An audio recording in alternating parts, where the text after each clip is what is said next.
Welcome, Honors Colloquium students. Welcome, guests. I know some of you had trouble finding this room, especially with the event right in front of us. Thank you so much for braving the complex navigation and making it here. We're really glad to have you. I'm Raymond Patton. I'm the faculty director of the honors program in Macaulay Honors College at John Jay. We're really glad you could come and join us for this panel that's co-sponsored by John Jay College of Criminal Justice, Macaulay Honors College, and the New York Philharmonic on AI and the future of music and art ethics. This panel is part of the Unanswered Questions series that our institutions have collaborated on for the past 4 years, thanks to the initiative of Dean Dara Byrne at Macaulay and our colleagues at the New York Philharmonic, Gary Padmore. I saw Gary just a minute ago. Hey, Gary. And Ginny Oliver Cotera. I also saw Roblin Meeks, the Chief Academic Officer at Macaulay. Glad you could be here. And of course, welcome to all our guests and to students. Like so many of the unanswered questions we've explored in these panels, from Handel's implication in the slave trade to the politics of expression through the music of Dmitri Shostakovich, today's discussion has deep connections to justice, a topic always on the front of our minds here at John Jay. I doubt there's a faculty member or student at John Jay whose work isn't impacted by the sudden availability of generative AI. But today we'll hear about the questions, opportunities, and ethical dilemmas arising around AI through the lens of music and the arts. So for today's panel, the panelists will discuss for the first portion of the event, and then around 2:45, we'll open up the discussion to questions from the audience. So if you have any questions, please hold them until then. And I'm especially grateful to have a pioneer in digital and tech ethics, Professor Renee Cummings, to moderate our discussion. Welcome back to John Jay, Renee, a John Jay College alum, and also some amazing panelists. You'll hear more about them in a minute. And I'm going to have Jeannie Oliver Cotara introduce our moderator. Thank you, everyone.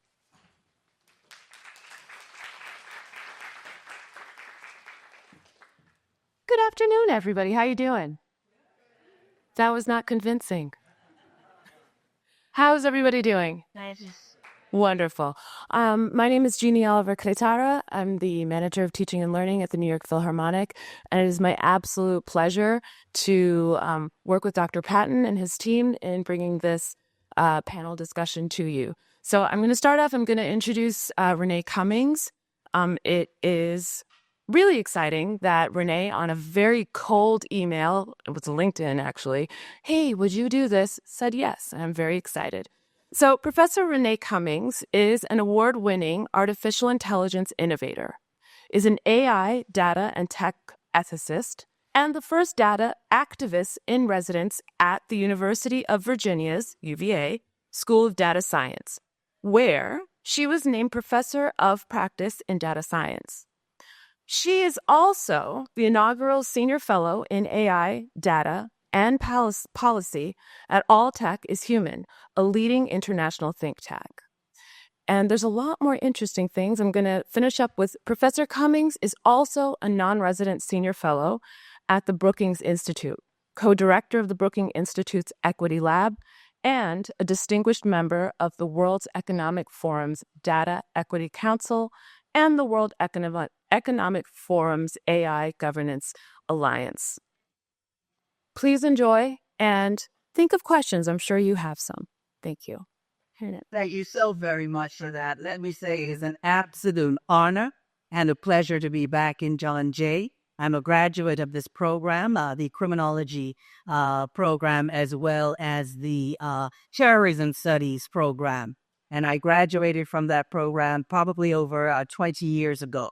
And before I introduce my esteemed panelists, let me just say, it is my work in criminology that brought me to AI, working in the criminal justice system, working with juveniles, working with many individuals for about 15 years. I was a homicide trainer, really training police officers how to investigate homicides for gun and gang violence, and really working with data and working with statistics and working with these risk assessment tools that we use in the criminal justice system that really created these zombie predictions when it came to the risks of the Black and brown individuals, and wanting to find out more about these algorithms, wanting to find out more about the data that's being used to make the very critical criminal justice decisions. I really entered the world of AI. So now I teach about AI, teach about data science. I travel internationally, speaking about the ways in which we need to scratch the imagination of data and the ways in which we need to understand the impact of a technology like AI, which has extraordinary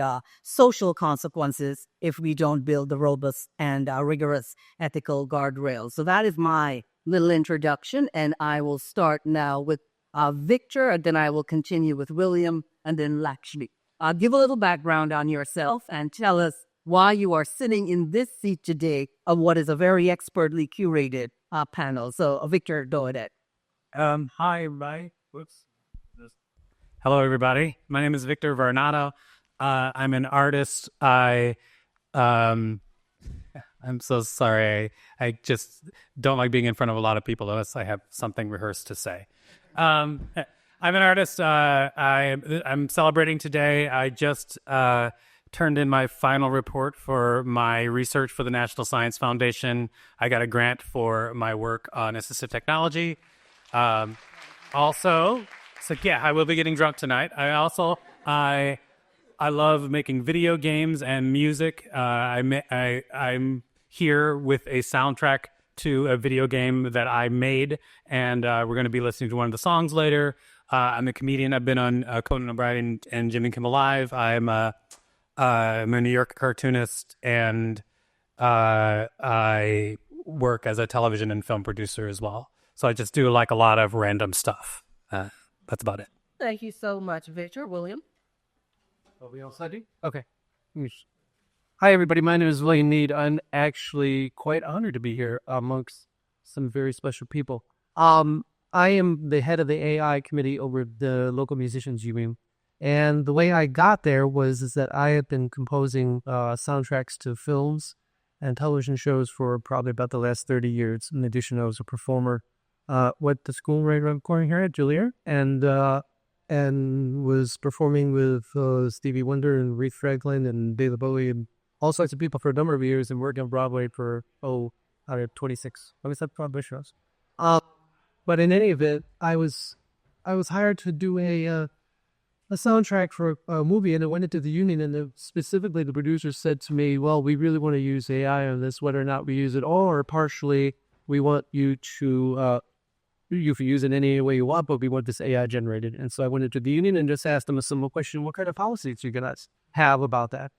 And I got a loud blind of stares. And the funniest thing that I realized is that the union and most musicians had no clue about AI, not only in terms of actual functional, but in terms of the way that is honest and has been a part of us. So I'm here today to talk about, a little bit about that, and also talk about some of the legal things that the unions have been trying to muster up, as well as not only in the music world, and also the network world, and also television and live TV world. So, with that. Thank you, Lachi. Hi, everyone. My name is Lakshmi Himeen. I work as an editor at Hyperallergic, which is a small art publication based in Brooklyn. And I think we were talking before this panel. I remember the first time we started talking about AI at work in terms of visual art was like 2.5 years ago. I was less than a year into the job, and DALL-E 2 came out. It was like the wildest thing we'd ever seen. And we were like, oh my gosh, you could put in whatever you want. It'll generate an image. And obviously things escalated so much since then. And the technology's developed so much. And it's been a big part of our coverage in terms of copyright and visual artists having a say in how this technology is regulated. So as someone who covers it from that journalistic perspective and occasionally makes bad art myself, this is something I'm excited to chat about today. Thank you for those introductions. So let me ask, how many of you know what AI is? Show of hands. How many of you have used AI? How many have not used AI or is resisting using the technology? Put your hands up. We have a few. Anyone would like to take a shot in giving us a definition of what you think AI is? Or anyone, we don't even have, just anyone. What do you think AI is? Go ahead. You said algorithms in case of fast case, so like binary basically it is. But Okay, so we have a set of algorithms. Fantastic. You want to take a little deep dive into saying what an algorithm is, or? Finding so question whether yes or no. The seer.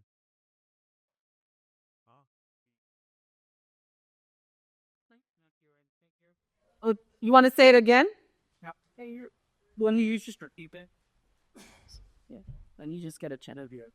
We're just trying to make it very interactive because I just want to ensure that we all know what we're talking about and what we're doing. It's so important to do this. Yeah.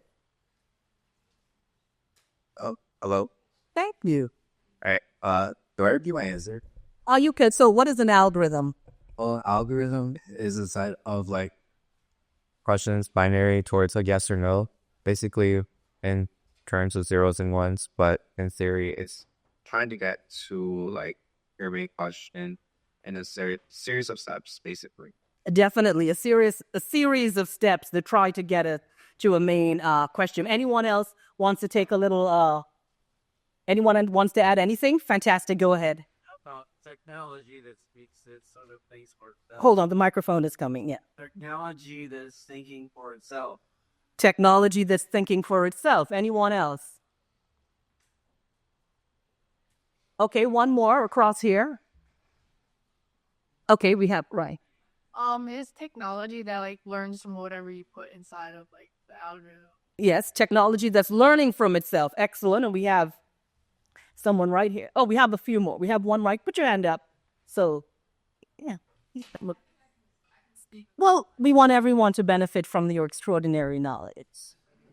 So I think of AI, right? AI is artificial intelligence. So, the intelligence part kind of refers to how like AI can perform human tasks that would normally like require human intelligence, but the artificial aspect kind of, says for itself it's not really human. It's something artificial, something that we made up like through algorithm. Excellent. Anyone else? One more right in the middle of the row.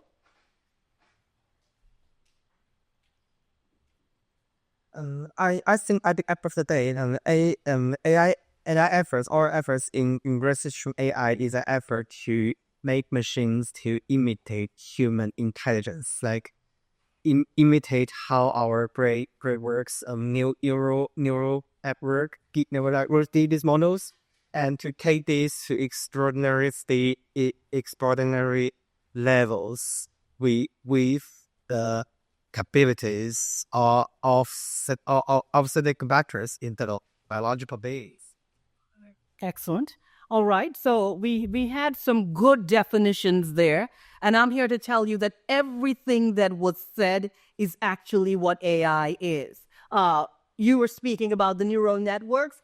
Definitely. We talk about machine learning, deep learning, neural approaches, the ways in which the technology is being built to mimic the brain. You spoke about it being artificial and having some intelligence.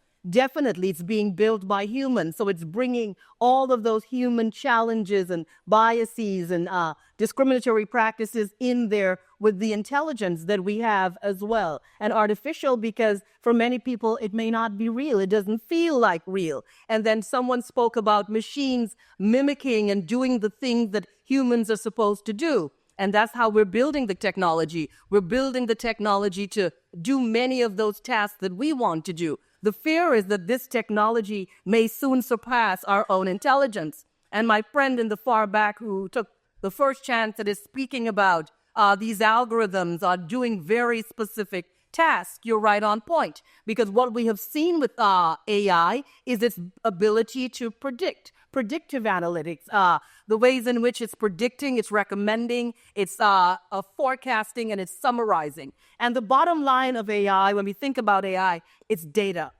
The lifeblood of artificial intelligence is data. So you're going to hear about data-driven, you're going to hear about automated, you're going to hear about algorithms, and you're going to hear about the ways in which data is now being used and how your data is also being used in many of the conversations that we are going to try to deal with. So before we get into more questions, each of our panelists wants to take a look at a particular aspect. Lakshmi is going to look at the visual arts and the ways in which this technology has been enhancing many of the visuals that we are very familiar with and the kinds of ethical and legal challenges there. And then William is going to take us on a journey as to what AI is doing to copyright. The thing about AI is that AI is putting a little pressure on many of our legal systems, and particularly when it comes to creatives and it comes to the ways in which we are using music and using art and doing many variations of design. And of course, Victor is going to show us how to get down with AI, right? Because he's going to give us a soundtrack that he put together. So you're going to get a bit of everything, and then we're going to get into more of the heated conversations. So Lakshmi, you can go ahead with the visual. You want to pull it up? Okay, so I think if you just go to the slide with the image on it. Great. Okay, so I'm sure some of you have seen this already. This is an artwork that was generated by an artist named Jason Allen, I think sometime earlier this year or last year.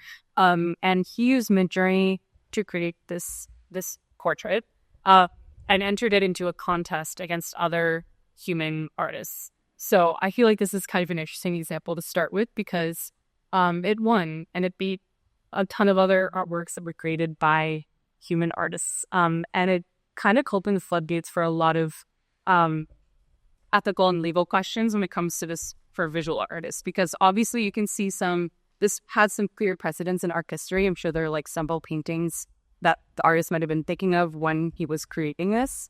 And he, of course, was using Midjourney, which draws on artists' artworks that already exist. But at the same time, something he brought up to the Copyright Office is that it took him 624 tries to create this image. And I think someone back there was talking about thinking of AI in terms of steps and decisions. And I was kind of thinking like 624 generated prompts kind of remind me of like brush strokes or maybe thinking about photographs or different steps it would take in any other artistic process. But this time it's with generative AI. So this was causing some debates amongst visual artists because it's like he did create this, he did visualize it, but was it fair to enter it into a competition against other human artists? Should this be held to a different standard? And so I think it was generating a lot of questions around that. And I think the copyright question was really major because it actually was taken to court. And I think it's still in process, but the artist was basically arguing, I created this. It took me hundreds of tries to get to this image. After the Copyright Office had said, you didn't, I think almost verbatim, like you are not the author of this artwork, Midjourney is. So with that, I'd like you could transition. Sure, fantastic. So that question of who does it belong to? If an artist or an individual uses an AI application or AI tool, who is now the rightful owner of that property, that intellectual property? So, William, you can take us through some of the top cases that we need to be thinking about. I think one of the things is that you also have to realize that part of the driving force behind the thing is years ago, I used to work with various singing groups or various television shows. And the first thing we'd always say is, oh, I work on Sex and the City. So the Sex and the City said, well, here's a show about four women. So now I'm working on another show. And they said, well, Sex and the City did great. So we're going to make another show about four women. And so then we do another show about four women. When we're trying to, in the music world, we try to find what's going to make a hit. What is the essence of the hit song? So we look at 1,000 hit songs. And we say, well, that one does that, well, that one does that, and that one does that.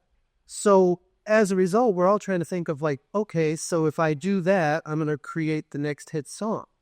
But maybe if I take thousands of songs and hundreds of thousands of songs and then look at all the data around that, I'm going to be able to predict what's a hit or what's not a hit or a hit movie or what's not a hit movie. And that's exactly what's going on right now. And the fact is that 1 million videos a day are being put into TikTok. 1 billion videos a day are allowing their music to be used in TikTok. TikTok then takes the algorithms, it takes all the process, takes the beats and defines and creates and works with those 1 million videos a day. And then at the same time, they made deals with the largest music companies in the world, like Universal Music and stuff. And so, well, guess what? We want to we want to take all the data from all the hit songs that have been in the last 50 years. So we're going to take all of the songs from Universal Music, and they've allowed that to do that. So without asking the authors or asking anybody. So now all of a sudden my songs that have been hit songs are now part of a data source, which is teaching AI. So now the people that are running AI are then using that data. Now they may not be using the exact musical phrases or the exact beats or whatever, but they're taking all that data and creating more and more music unto itself and creating its own thing. So the question really comes here is that what is the responsibility of the people that are taking, starting with who had the original material, and the people that are taking that original material and feeding it into the large data source? And in fact, this is the essence of all of the lawsuits. This is where the legal thing comes in, because people that are taking the data are saying, we don't have pay because it's free, it's open. And the problem that we also have within the system that we had, it's not a closed system. Since AI came in, the amount of material coming in from China, the amount of material coming from Ethiopia, the amount of material coming from countries that don't have any copyright restrictions is phenomenal. So for us to try and now create guardrails around using music or training systems, how do we find where that music came from? And there's a thing called watermarking. But watermarking requires that the original people we have to sort through where that thing came from and how we're going to sort through it and how we're going to get through it.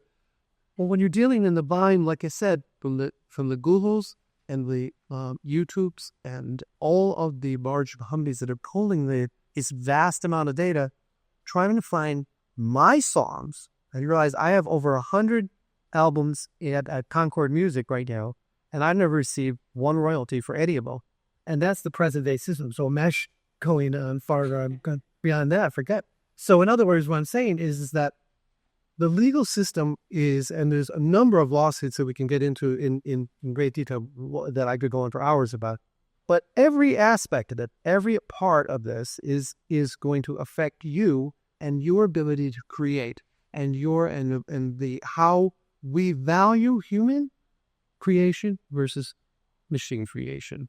And I think that that's really an important thing, is that one of the things that musicians are scared to death of is that the audience won't know the difference. We will be dumbed down as an audience and accept that AI music is the same as human music. And so how to differentiate the two, how we can tell the audience that they're hearing something that's human-made or a combination of. So there's a lot of legal things that are going on within that structure, and every single one of them is being tested to the max right now, because there's no motivation from Google, from YouTube, from any of these to do anything. They want everything to be the same because they are profiting. Every time you turn on a YouTube video and there's a song that comes on, so they're not paying any royalties for that. Their system is it's the Wild West right now, and they like that. And they like the fact that it's so unwieldy and so hard and so tough to put around. So the point is that we have to create a system that we can follow, that's enforceable, and we have to create a system that we can follow that actually means something that will, so that the audience doesn't get dumbed down to the point where nobody cares. Is the second, as we say, the second we have to tell somebody to care, you're already lost, and that's the problem. So.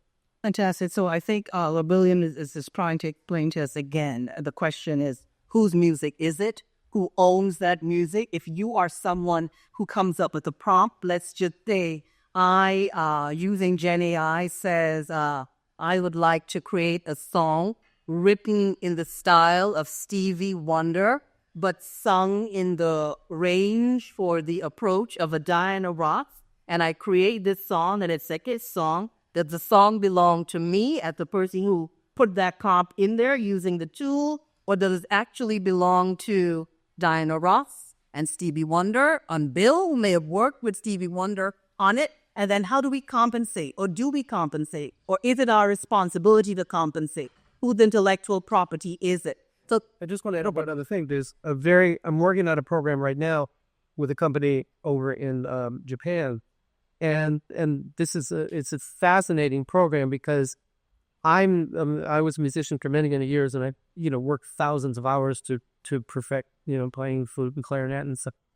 Whereas I played violin horribly, and I played violin and I fed it into the thing, and I'll tell you, it sounded like it's a Perlman thing. Like they can transform the worst sounding playing violin. Don't stop practicing. The worst sounding piano, the worst sounding, and turn it into an amazing thing. So who owned it? Who is that? You own the original? Does the machine own the original? Or who owned it? In other words, and that's what's coming, and it's already here. So when we're seeing there are challenges and there are risks, we're understanding that there are rights and there are responsibility for agencies and people who are using that technology, and also understanding that this technology, as we're going to see with Victor, can do some really spectacular things. There are jazz musicians who are now working with quantum scientists and data scientists and AI experts. I know a few teams who are doing that, and they're coming up with the very dynamic, vibrant approaches to music that they haven't thought about. And some of you may be experimenting with music in a very real way. So, Victor, you've done the experiment, right? Definitely. Okay. So we're going to hear from Victor. Do you want us to play first and then speak? I actually want to talk first and then play it. So we're actually going to listen to the whole song. I wanted to listen to the whole song. It's about 1 minute and 40 seconds. This is from the soundtrack to a video game I made called Fruits and Dragons. Each of the heroes is a different fruit, so we're going to listen to the Apple Archer theme. And I just want to say that this represents about 8 hours of work, which is a forever when dealing with AI. Because the way that I look at it is that AI is a tool, and when AI came out, I did not like AI. I'm a New Yorker cartoonist. When AI came out, initially I was like, F that. And so I did not think it was cool. But then I thought to myself, oh, if it is a tool, then what do I need to do? And I use this analogy all the time, whereas a tool is like a hammer, where many people can hammer a nail with the hammer, but very few people can sculpt. And so what can I do with AI that would be sculpting? And then so what I ended up doing was, it was a combination of, first of all, using analog sounds, then feeding that into AI, and then taking a piece of what AI made after several prompts, and then feeding that back into AI, and then forcing it to go a different route. Because if you know anything about generative AI, it doesn't like to make drastic changes as it's moving forward, because it's predictive most of the time. And so, as you'll hear from this song, like, I really didn't stick to that at all, and I forced AI to do some pretty crazy things. And so, I guess, take a listen. If you have questions after, you can ask them.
So now I think we've got a little bit of everything. We saw the visuals, we've had the conversation about the law and the rights and copyright, and we've seen what AI sounds like and feels like if you are a creative deciding to experiment with the technology. And people are using AI not only to do music, but to do film, of course, do photography. And of course, we know that AI and of course, data science doing extraordinary work when we think of healthcare, when we think of even criminal justice, some approaches, when we think of just every business model is now being reimagined using data, using AI, using Gen AI. So let's just talk about some of the things that you like about the technology first, and then we will go into some of the risks. Because although this is a technology that can do extraordinary things, we know there are risks, we know there are ethical concerns, we know there are safety concerns, we know that globally we're struggling with the ways in which we need to govern this technology. What should governance look like? We know there are questions around privacy and security. There are questions around accountability and transparency and explainability. There are also questions around justice. That's why I'm in the space. I focus a lot on data justice and data activism and algorithmic justice, the ways in which we need to think about fairness and equity and inclusion in the ways in which we are building this technology. So we're going to talk now about, I want you to do two things: what you're excited about with this technology and what may be the thing that concerns you most. So everyone gets a two-part question. Lakshmi, you can start. Sure. So I'll start with positive.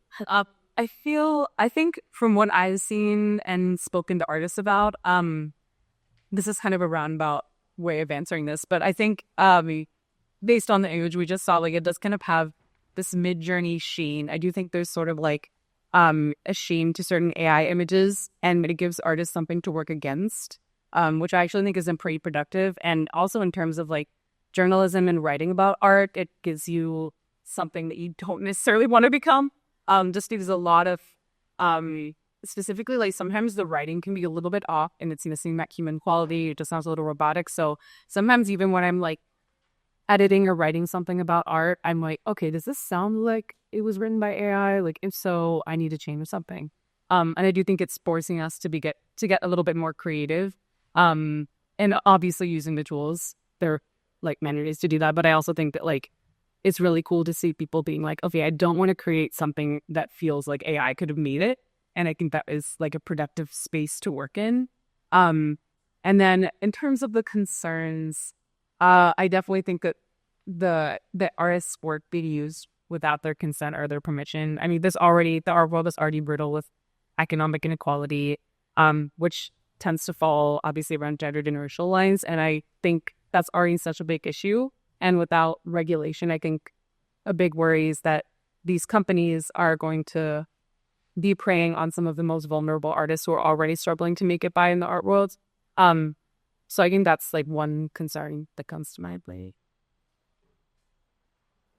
I am extremely excited about this because we're not going back. This AI is here to stay. And it's not only in the stay, it's going to occupy a lot of our lives from now on. And I think it's very, very exciting because it's going to give a voice for a lot of people. It's going to be you're going to have opportunities that you'd never even dreamed of. In the last year alone, the things that I've seen come up have been extraordinary. I don't think anybody can sit here and say they know where it's going to go or how it's going to go and how much it's going to change. But I think it's extraordinarily exciting. But I think it gives an opportunity for a lot of people to experiment and have a voice in the ways that they never even thought of. And I think that's really, really wonderful.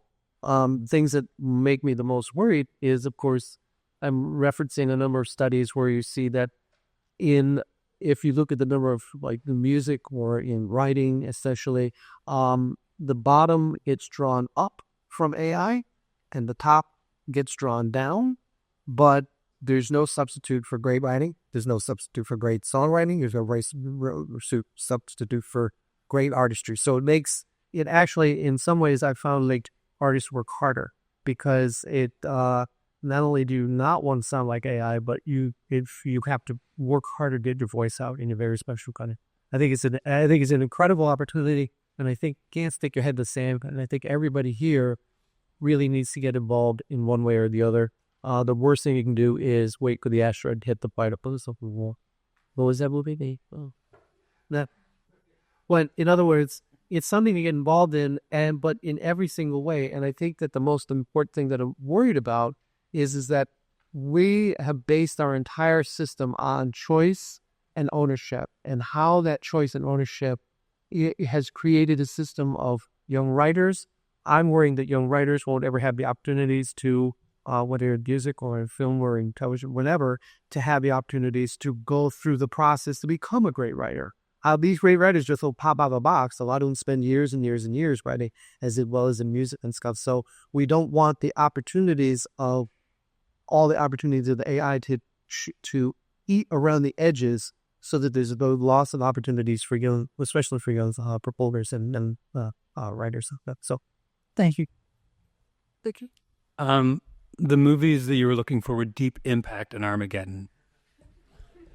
The asteroid. I am very excited about AI in general, and like I said, I was not a big fan when it started, and I think that even I understand what you're talking about maybe people not getting the opportunity to learn how to be a great writer. But for instance, I'm actually working with a program. I'm working with a program right now where I'm developing an AI system that helps people that might not have the chance to write. Like it interviews people and helps them take the steps through writing a book. And by the time they're done with the interview, they have a first draft of their book. And then we're going to be deploying it in underfunded schools where some of the kids may have literacy issues and probably would never have had the chance to write a book by the time that they graduated. And now hundreds and thousands of kids are going to get this chance because of AI. So I think there's opportunity around stuff like that too. But I'm 100% with you. I really want people to get involved with AI because it's a utility like electricity. It's just one of those things where if you are trying to do something without electricity and everybody else is using electricity, you're probably going to have a problem and get left behind. And you have a chance to do this with AI to just learn about it, because it is a tool that can better a lot of the work that you're doing. As an artist, I look at it as an opportunity.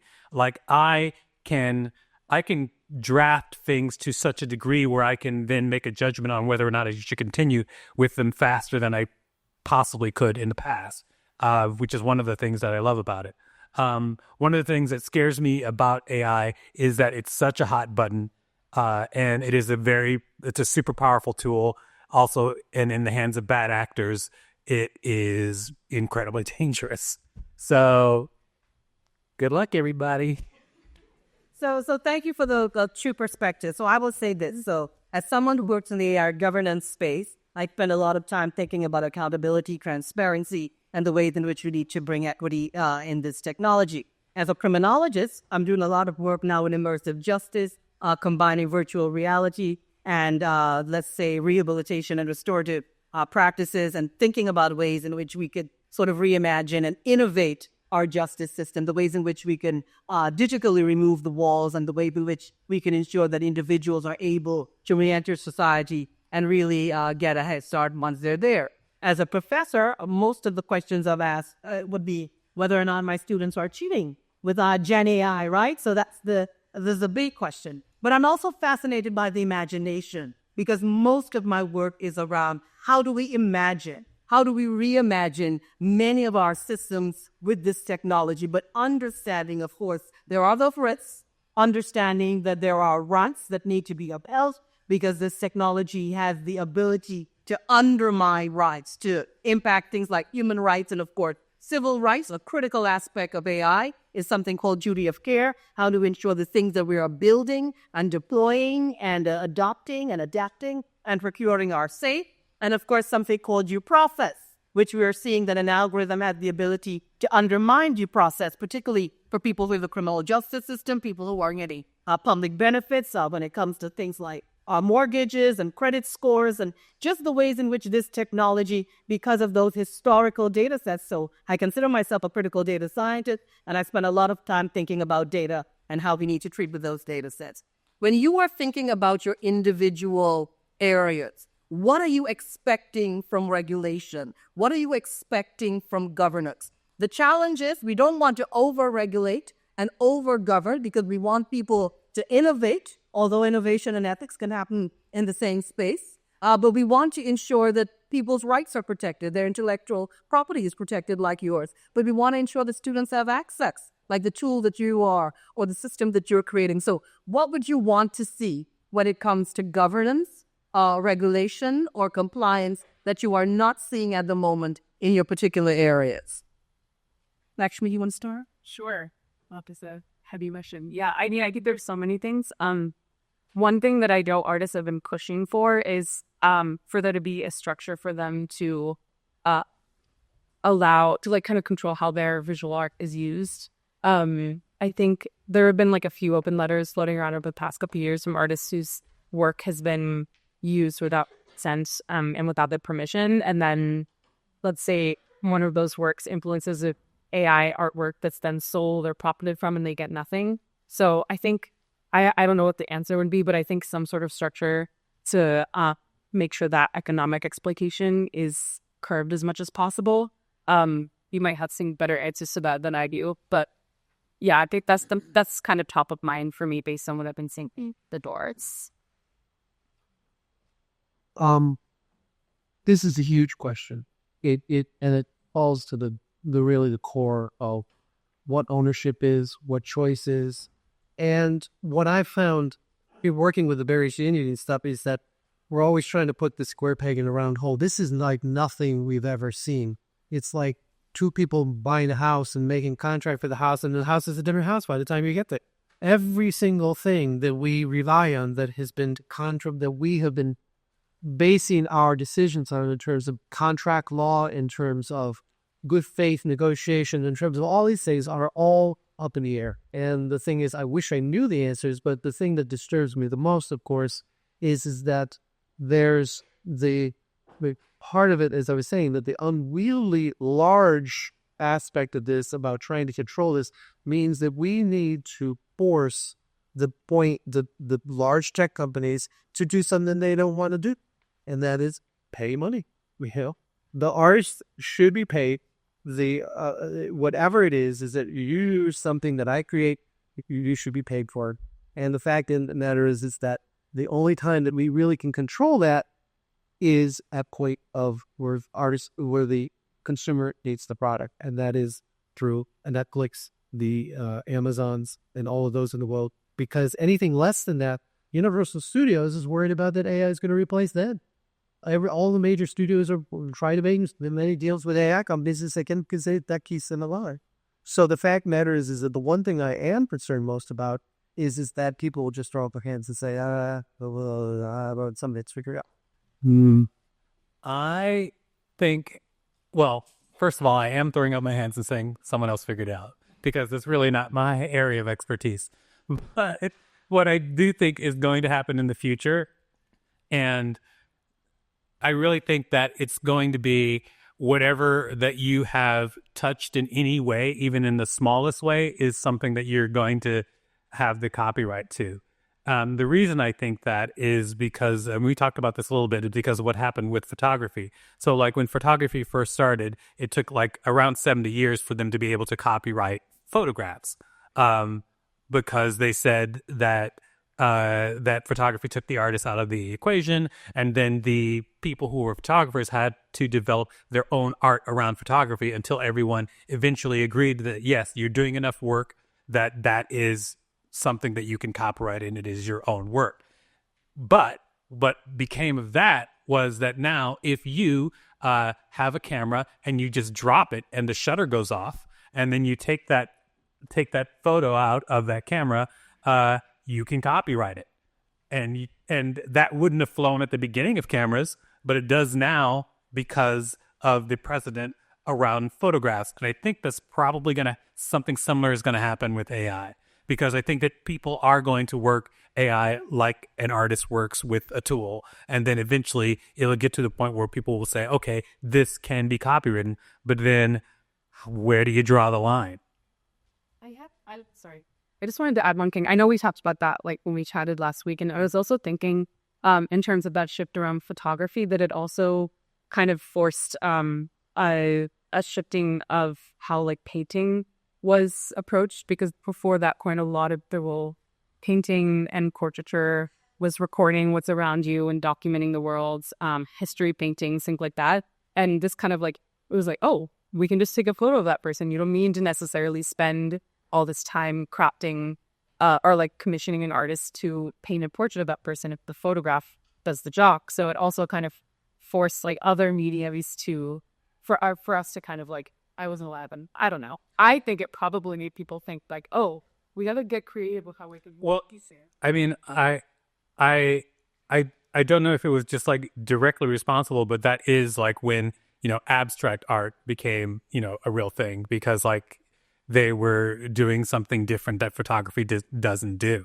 And I think that that's part of what's going to happen with AI right now, which is people are going to push AI so far and then twist it as much as I can. Like, for instance, like when I was making that song, I didn't want it to sound like everybody else's AI songs. And so I had to keep pushing and pushing until I got something that I felt was unique. So the challenge there now is, and from where I am, is that we have all these various challenges coming from just about every industry. But many of our legal practitioners, our judiciary, not really up, our legislators, not really up to speed yet as to what this technology is, its capabilities, its limitation. And of course, something like Gen AI, which is a large language model being continuously fed with the data every time you use this. So every time you use an AI tool, you're feeding it with your data and you're helping it get better for the rest of the people who are going to access it. So you have the judiciary, you have our legislator who are now struggling with these concepts. How do we deal with it? What's the right kind of law? What's the way the law is supposed to look? That's the challenge. And now we also have the fact that we have this technology that's doing great things. So I speak about AI criminology. That's what I'm thinking about. They're precision healthcare, where people are trying, practitioners in the medical field are trying to ensure the healthcare services that we get are so precise that they are built specifically for each and every one of us. We're seeing all these approaches with this technology. But on the other hand, you have this technology that has the ability to do something so spectacular. So we're using it to let's say, deal with agriculture around the world or help reduce poverty. But it's also depleting our resources, because AI requires an extraordinary amount of natural resources. We're seeing these data centers that are going up all over the world. We're seeing students and workers in the developing world, the global majority, who are being exploited as data workers to do this kind of work. We see the environment being impacted, but we also have this question about work and how do we ready the workforce. So like 12 years ago, when I decided to get into AI, everyone thought I was, I don't know what they thought, but most people did not even know what I was speaking about when I started a decade ago to speak about AI and algorithms and data-driven systems. Now the world has gone crazy. So one of the questions that I always get is AI going to take my job? Because that is a fear that a lot of people have. I always say it would only take your job if you do not upskill yourself and understand how the technology works and understand how to use this technology. That's something very critical. Let's talk about the various areas of specialization that we have here. We know journalism is something that's now heavily impacted by algorithms. We have algorithms doing a lot of the news writing and doing a lot of the video editing. We know that the algorithms are doing a lot of work in the creative space as well. We've seen the positive. We know the challenges. When people are speaking about work and the future of work in your industry, what are they talking about? You want to start, Victor? Sure. Well, in my industry, I'll just like say that's entertainment in general. I have so many friends that are professional writers. I have friends who write for The Daily Show and write for Saturday Night Live and Family Guy, etc. And it is crazily impacting their industry and making people scared because, now shows where they used to have like a team of 8 writers might have a team of 2 plus AI to try and And that's not with every show. Like you're not going to see like prestige shows saying we're using AI to write. They're not going to be like we've got all AI people writing the Penguin. But you will see like smaller shows that are a lot of writers' bread and butter, like a like a cable magazine show, things like that. Like definitely that'll impact them. I think, however, that the industry is probably going to change more and jobs are going to change, that rather than people are just going to be shut out. At least I'd hope that. Since you, Victor, the good news then, when it comes to AI and Gen AI, the forecast is that AI cannot do comedy.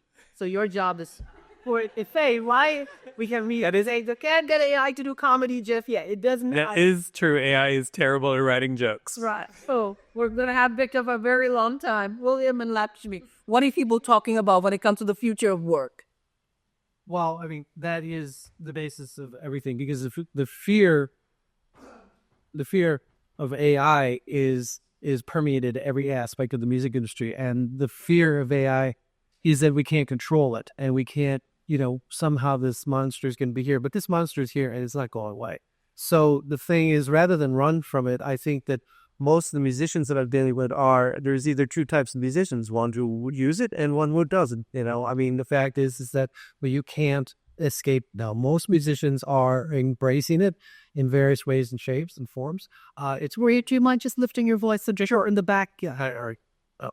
Most musicians are embracing it in one way, shape, or another, and helps their creative process and trying to improve it. I mean, I can speak for myself. When I need to write 20 minutes of chase music, it comes out pretty quick, and chase music and fight music is not what it used to be. But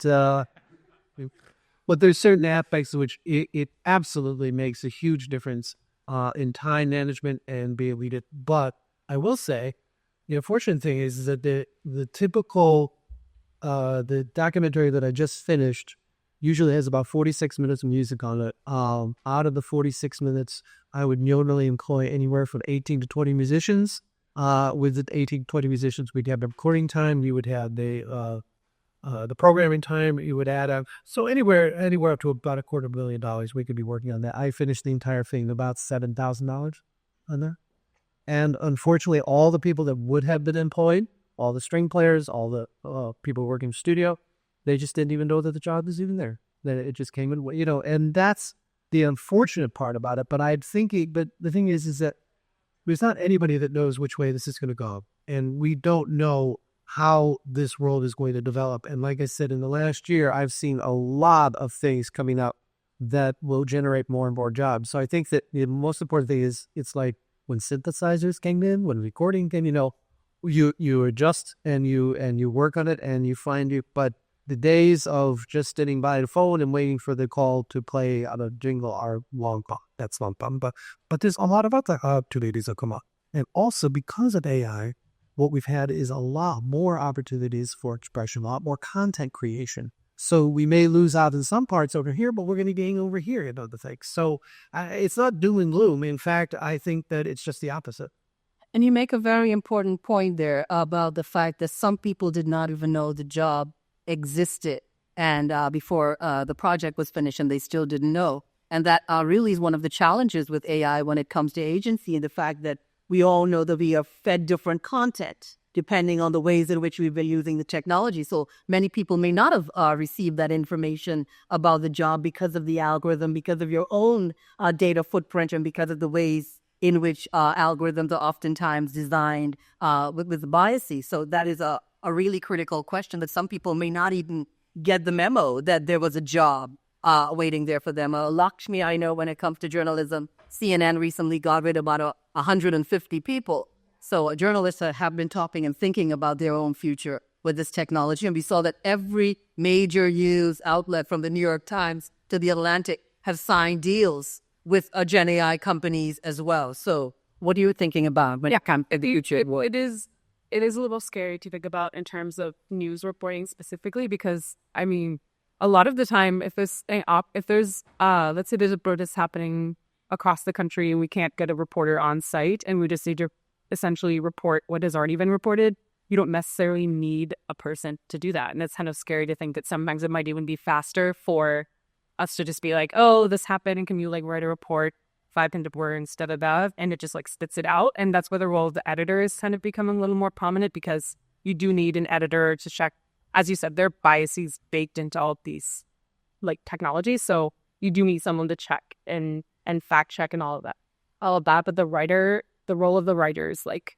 definitely changing. I think in terms of criticism, it is, as I said before, it's kind of like encouraging people to be a little more vocal and opinionated in their criticism, because that is one area where an AI could review an art exhibition or something. But I think when it comes to news reporting, that's where it's definitely scary, because it's like a lot of it's already so difficult for journalists, freelance journalists specifically, to make a living. And now there's this that could potentially take away opportunities for income. And like you said, if it's a report that before AI, the editor would have to reach out to a writer or get a pitch, and there would be back and forth, and it could potentially take several hours, if not several days, to get a report out.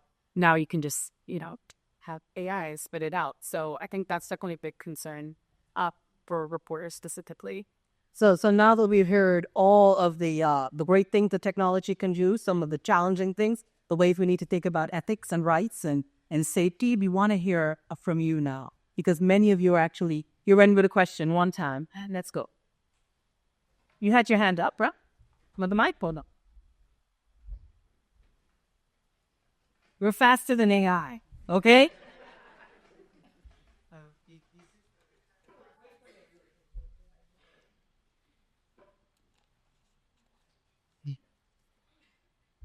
All right. Thanks for the donating invites. My question would be, how should composer AIs developed in the future? Should we work on the models to make them more creative or more realistic? Because at a certain point, and some people, some are making avant-garde, some are done experimental art.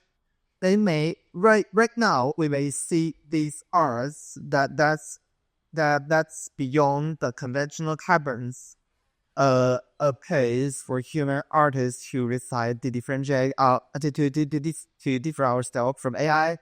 But should AI advance to take up this field, or should we purposefully limit the development of AI to?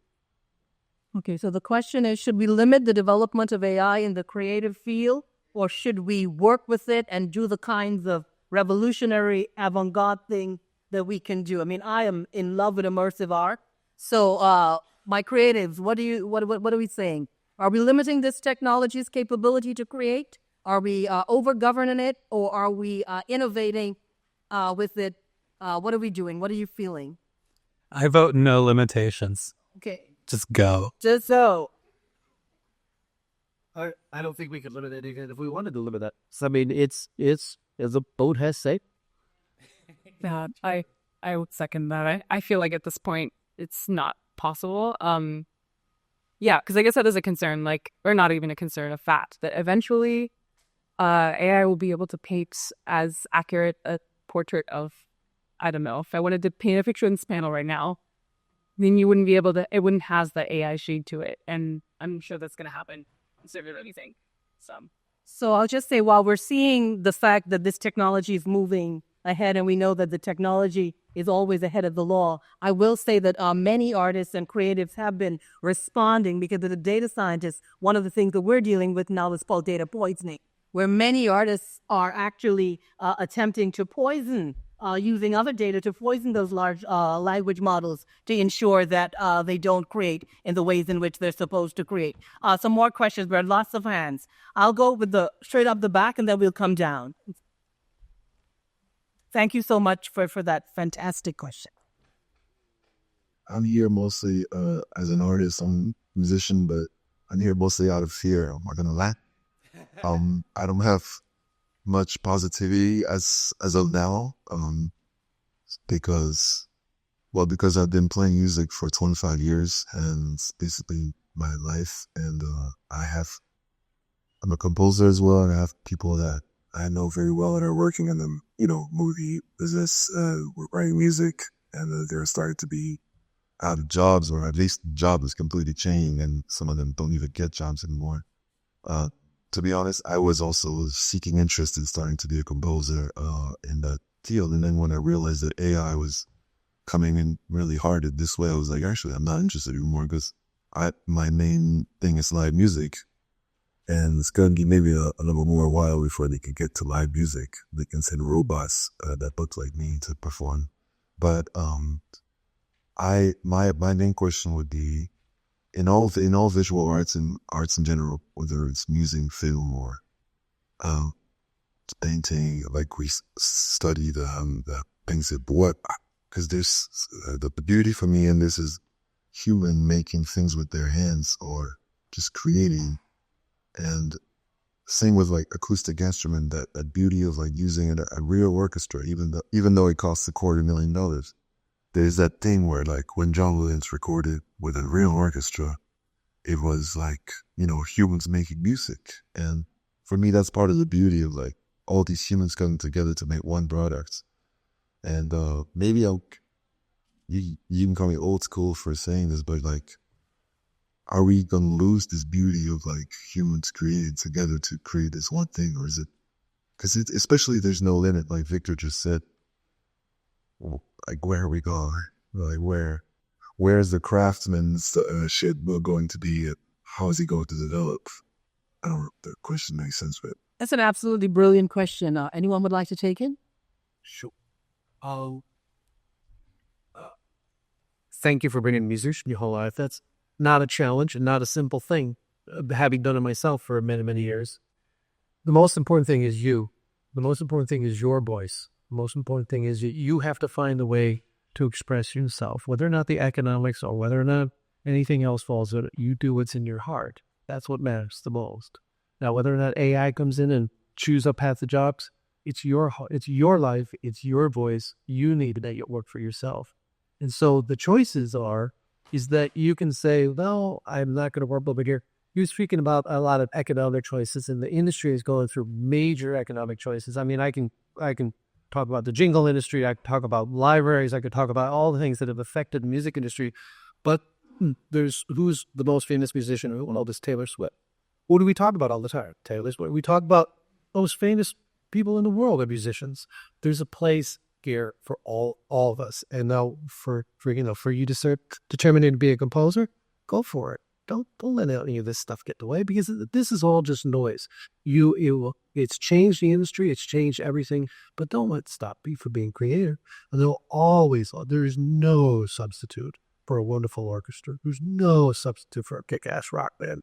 There's no substitute for any of that stuff that the shoes will never had that. But the point is that it's a tool. It's part of our lives. The same way synthesizers. When synthesizers came in, everybody thought doom and gloom, we're all going to go to hell in a handbasket. But it wasn't. We've used synthesizers and went through one period, and then we've gone through another period of it. So it's a growth period, and the thing is, you need to just find your voice within that, within the structure or lack of structure, which is coming up on us.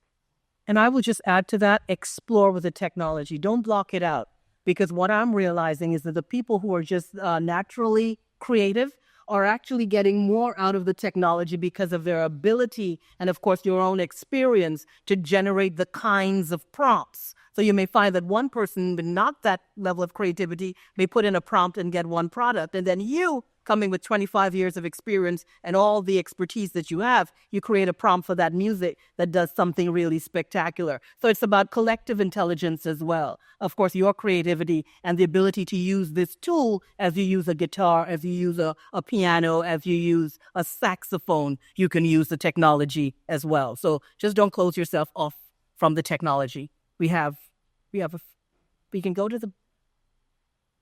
But while you're waiting for the microphone, maybe you can just start.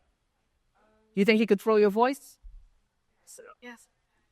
Okay, well, you did it too. Let's go ahead. So, I think the whole time, at least I've been interpreting as we are understanding the effects of AI as collective, as the impact of it as a whole society. But what I'm worried about is, I think Victor mentioned it earlier, you're creating a program with working with schools to teaching kids how to write books.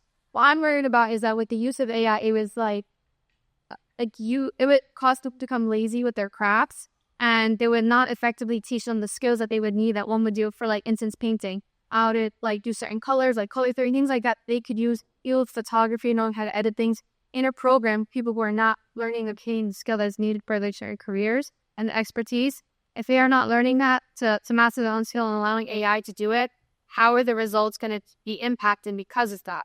And are we teaching children, and not even adults because AI is still a concept, but for younger children, are we teaching them that it's okay for a step-by-step basis constantly? Are we teaching them that to not conceptualize their own understanding, how to learn to do things on their own, but constantly having a guide for them in order to create new things? Like for an essay, do we always have to give them step by step, or can they take the next step on their own and figure out what is needed next to further their own science, things like that? Excellent question, and you're quite correct. They said the imagination is a muscle. So in one way, the muscle is not being really used. In another way, you have to come up with creative approaches as well. I think it was William who spoke about process and how important process is. But the things that we're seeing now with every generation, right, things are changing. Remember when the calculator came into the classroom? There was an extraordinary amount of fear. I have a daughter who is 21 who did not even know what a dial tone sounded like. When I asked her to pick up the house phone, she held it and she was like, this thing isn't working, it's making a noise. And I had to say that's the dial tone because she had never heard a dial tone on a cell phone, right? It just didn't have a dial tone. So these are the things. So the things that your generation as well has been exploring and exposed to. I mean, in my day, we had to make doll clothes. We had to sew it, right? And now kids are going into the American Girl store. So there's always, this is change. This is technology. The challenge is the ethical approach, the responsible approach, the kinds of governance questions to ensure. I always speak about collective. So we're doing the technology, but we're keeping those humans in the loop to ensure we're getting that part of the process as well. So a brilliant question. If anyone wants to go ahead. You first. You first.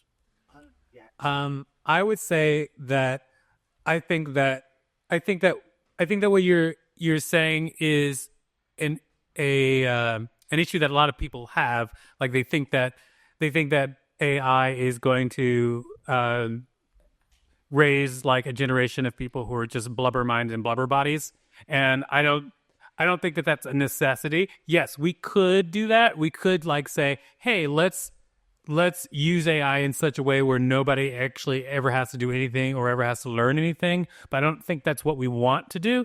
There are some people who are going to try to use it that way, but it's a million choices. Again, it is just a tool. Like you can choose to use it any way you want to. I myself have multiple learning disabilities. I'm legally blind. I have ADD. I have extreme social anxiety. And using AI for me has actually helped me refine my thinking process. And some of the things that I've done even recently, like AI did not replace my work that I did for the National Science Foundation, but it helped quite a bit. Well, then we're going to have to be short because we want two more questions before we Yeah, all I was going to say was that what you're talking about is dumbing down the process. And in dumbing down the process, what you're doing is simplifying the results. And the fact is that the process, I've been trying to use 10 tiles for I don't know how long. And the thing is that there's no way around losing 10 pounds and getting out there and doing it. You can't. And so to become a great writer and stuff, you will go through the process of you're not dumbing that by having AI to create a process. We don't know what that process is going to be. It may be tougher than actually some of the things that we do. But to be a great writer, to be great in anything, you're going to have to put in thousands and thousands of hours, and none of them have to be along with AI. You'll find your way, And it's not by saying that there's a simpler process doesn't mean that it's going to simplify the end result and dumb down the end result. So, and that is where we're going to have to end it. Unfortunately, all those hands. I think we need a part 2 of this. And I will say to you this: we're talking about AI and Gen AI. The conversation has already moved to agentic AI. All the AI systems now coming in and really handling all the things that we're doing. fantastic panel. Lakshmi, Will, Victor, and Jeannie. Thank you, and thank you for having us. Thank you so very much.